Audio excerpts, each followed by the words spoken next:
Comment royalement rater sa vie comme Meghan Markle. Hello les guys, c'est la Gogawaz pour une nouvelle vidéo, ou plutôt que dis-je, pour un nouveau podcast. Donc comme vous le savez tous, le roi Charles III, il a été couronné la semaine dernière, le samedi 6 mai, dans un événement qui a été couvert par quasi tous les médias du monde. Et j'estime que c'était le bon moment pour traiter encore une fois de Meghan Markle et du prince Harry et de leur couple sulfureux. Donc Meghan Markle, cette femme métisse qui n'a pas hésité une seule seconde à utiliser la black card pour avoir un gain de cause auprès du grand public et des médias. Donc dans ce podcast, je vous explique texto les erreurs de stratégie qu'elle a faites et qui la mettent dans une situation pas du tout enviable, dans une situation très inconfortable à l'heure où nous nous parlons.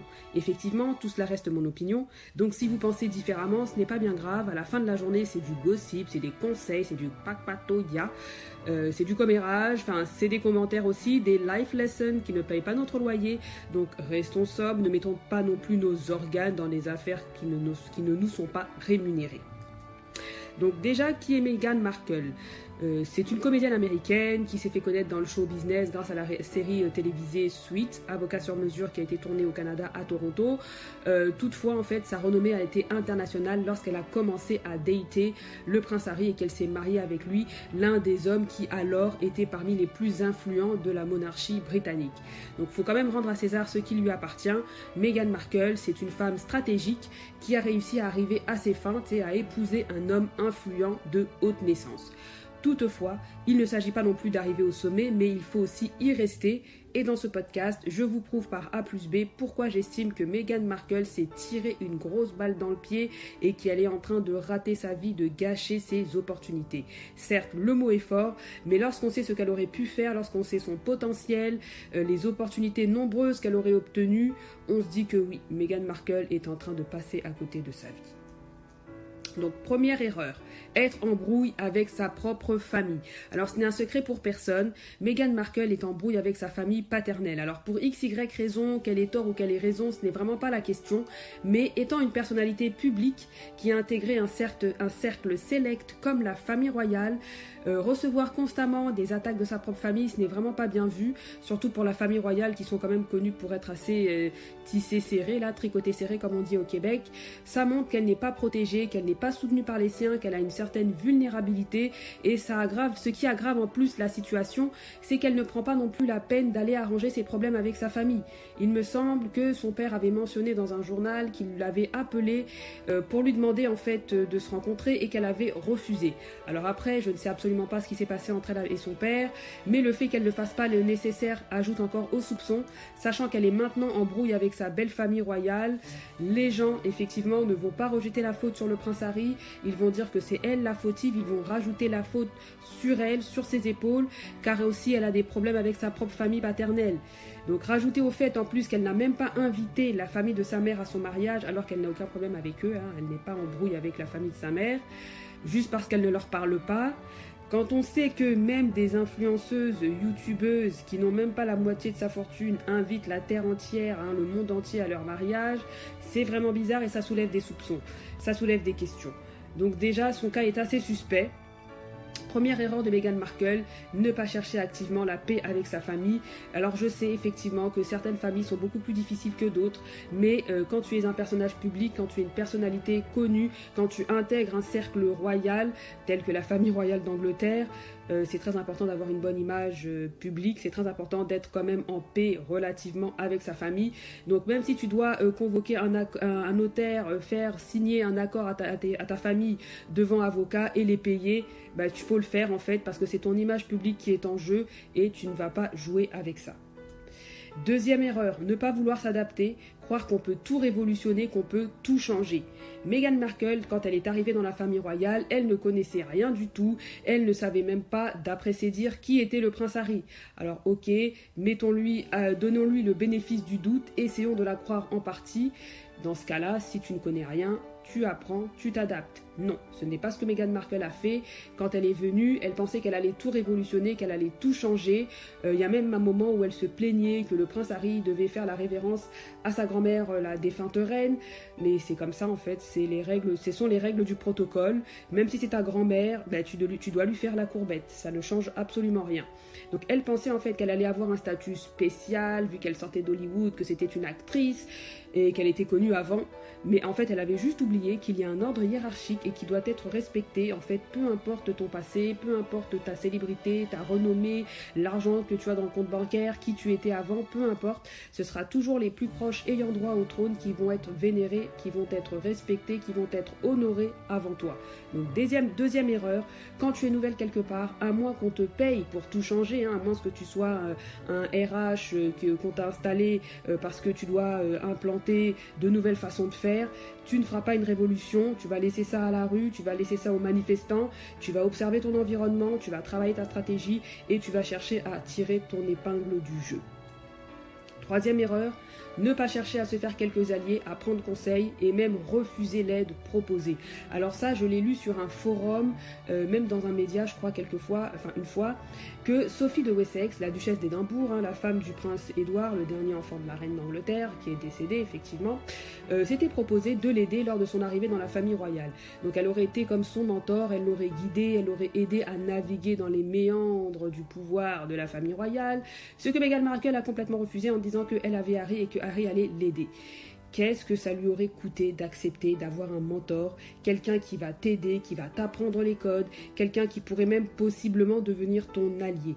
Alors peut-être qu'elle avait peur que Sophie de Wessex l'espionne et aille tout raconter à la reine, c'est possible, c'est possible, il y a cette possibilité-là qui est toujours acceptable, mais dans ce cas, tu es une femme intelligente, tu es une femme stratège, tu ne lui dis pas tout, tu ne te livres pas au complet, tu testes quand même sa fiabilité à la duchesse d'Édimbourg, à Sophie Wessex, tu vois en fait si tu peux lui faire confiance ou pas. Voilà. Donc troisième erreur de Meghan Markle, quand tu arrives dans un nouveau milieu dont tu ne maîtrises pas les codes, cherche-toi un mentor, cherche-toi un guide, cherche-toi un allié, et en plus de ça, si quelqu'un te propose de l'être, accepte en fait. C'est quoi, ça t'aurait coûté quoi, qu'est-ce que ça te coûte?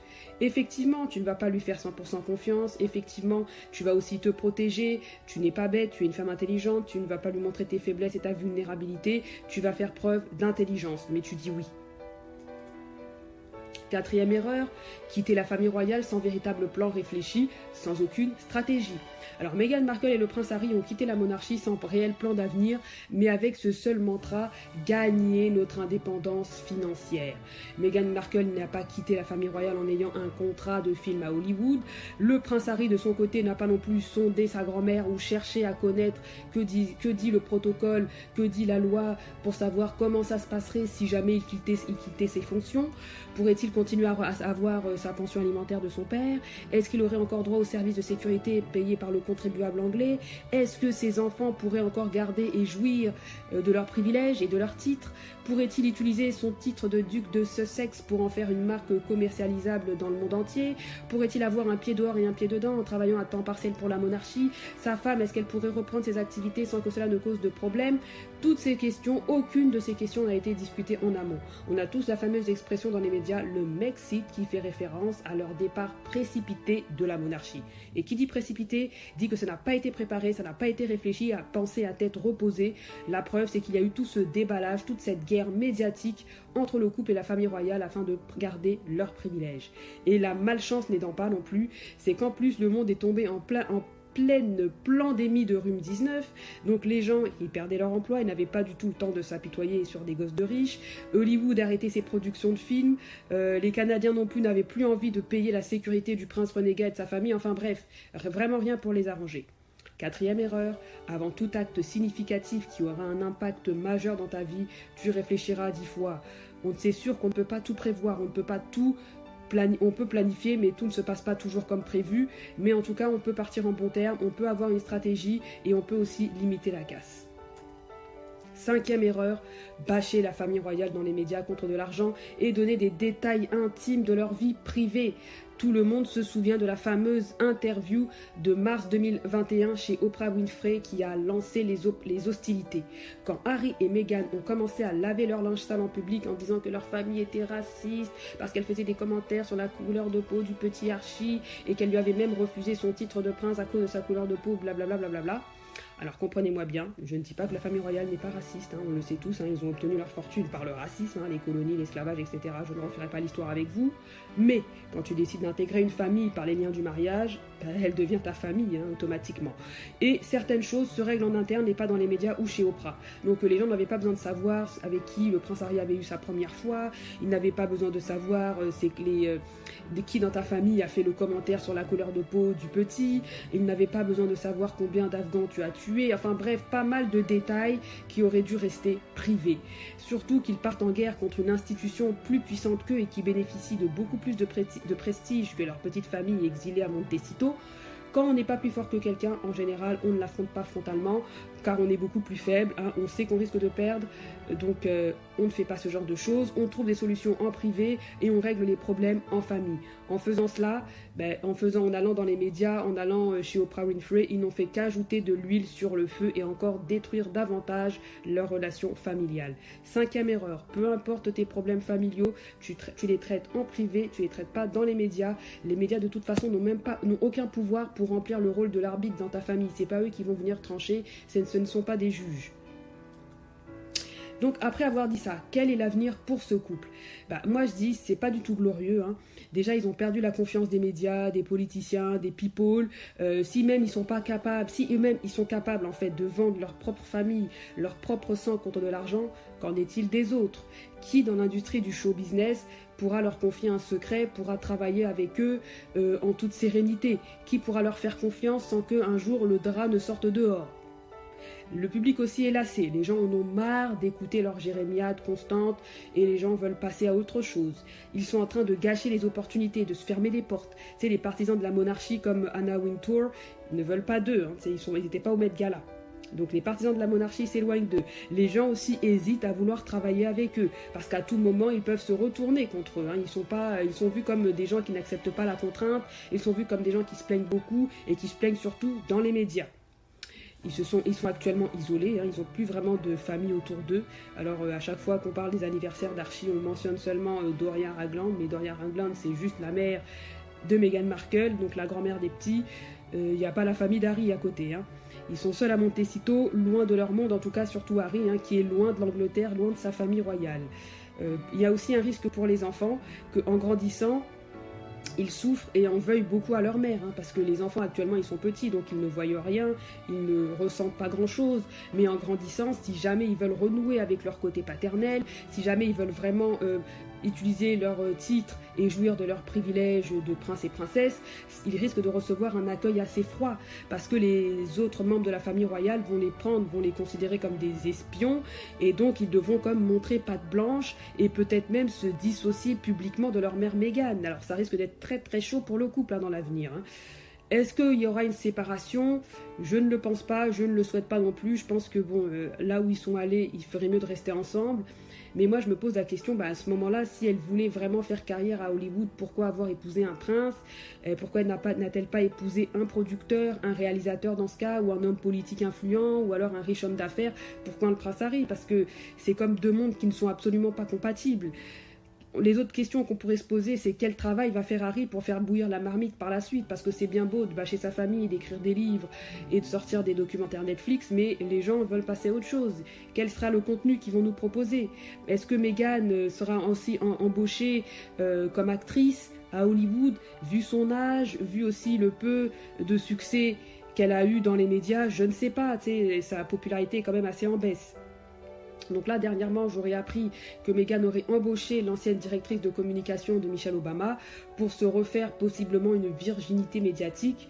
Mais est-ce que cela sera suffisant ? En attendant, j'ai appris aussi qu'elle reprend l'écriture de son blog, qu'elle va aussi continuer ses activités avec la fondation Archewell. Est-ce que cela va lui rapporter suffisamment d'argent ? Je ne sais pas, affaire à suivre. Donc voilà, ceci termine le podcast sur les 5 choses à faire pour rater royalement sa vie comme Meghan Markle. Dites-moi ce que vous en pensez, commentez, partagez, likez et on se revoit pour un prochain podcast. Bye.